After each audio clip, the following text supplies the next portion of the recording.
Bonjour et bienvenue sur la chaîne Sekai Esthétique. Aujourd'hui, on va voir quelles sont les matières qui sont à passer en fonction des diplômes que tu as.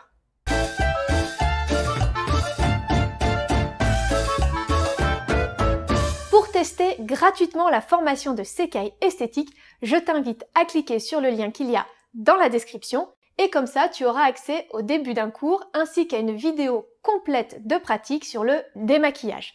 Alors je t'attends sur le test de ma formation. Avant de savoir quelles sont les matières à passer, je vais te faire un résumé rapide sur toutes les matières qu'il y a au CAP esthétique. Il faut différencier les matières professionnelles des matières générales. Au niveau des matières professionnelles, nous avons le pôle 1 qui va regrouper tout ce qui est soins du visage, soins des mains ou des pieds et les maquillages. Donc on a le flash, le jour, le marié et le soirée.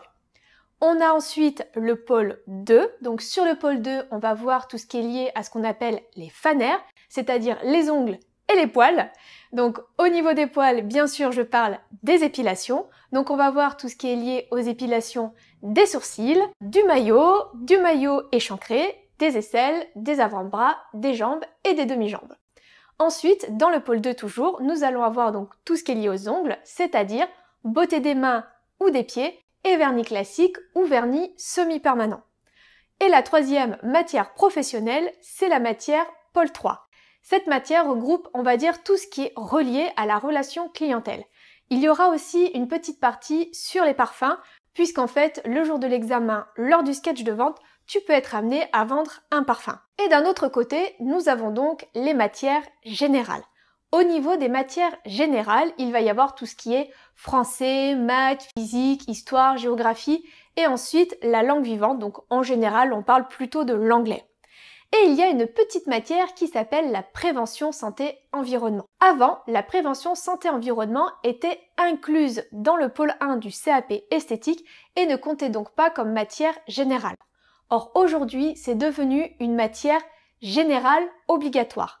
Pour en savoir plus sur la prévention santé-environnement, de son petit nom la PSE, je t'invite à aller voir ma vidéo sur laquelle je détaille vraiment beaucoup ce que c'est la PSE et je te présente même un livre que je trouve très bien fait. Maintenant, comment savoir quelle matière tu auras à passer?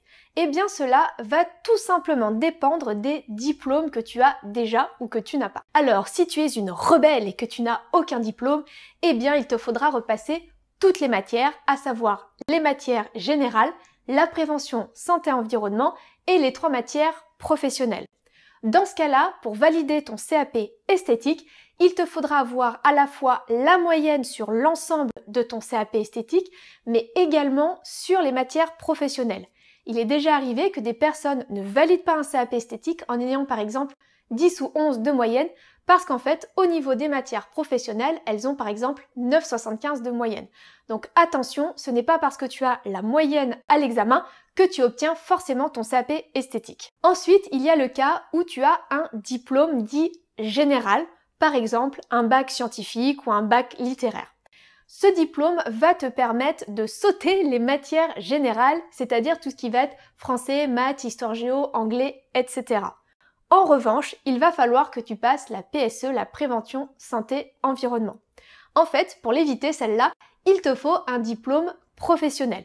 Donc, par diplôme professionnel, on entend le CAP, le BP ou un bac pro. Il se trouve que dans ces diplômes, la prévention santé-environnement est déjà incluse, donc ça serait un peu comme te faire repasser cette matière. Donc je vais faire un petit résumé. Si tu n'as pas de diplôme, tu dois tout repasser. Si tu as un diplôme général, tu passes les matières professionnelles et la prévention santé-environnement.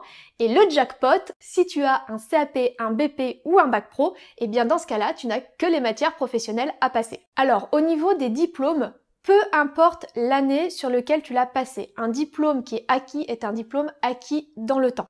J'ai déjà eu des personnes qui m'ont dit « Ah oui, mais moi, j'ai passé mon bac en 1960, 1970 » et du coup me disent « Mais comment je fais? Parce que c'est quand même un vieux truc. » Et je leur dis « Mais il n'y a pas de souci. Le seul souci que tu pourrais avoir éventuellement, c'est si tu n'as pas de justificatif de ce diplôme. » C'est vraiment ça qui est important parce qu'en fait, quand tu vas venir t'inscrire, donc les inscriptions sont aux alentours de octobre, novembre, décembre, ça dépend des années, ça dépend des académies, mais tu verras que lors de ton inscription, tu peux dire si tu as déjà un diplôme ou pas.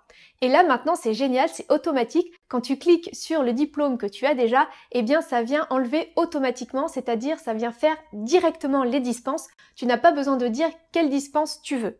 Dans ce cas-là, si tu coches que par exemple tu as un bac, il va falloir prouver que tu as bien eu ce bac. Donc il nous faut soit un relevé de notes, soit le diplôme en lui-même et cela te permettra d'être vraiment dispensé de ces matières. Voilà, cette vidéo est terminée, j'espère qu'elle t'aura plu. Si c'est le cas, clique sur j'aime, abonne-toi à la chaîne pour ne rater aucune vidéo et n'hésite pas à laisser des commentaires, j'y répondrai avec grand plaisir.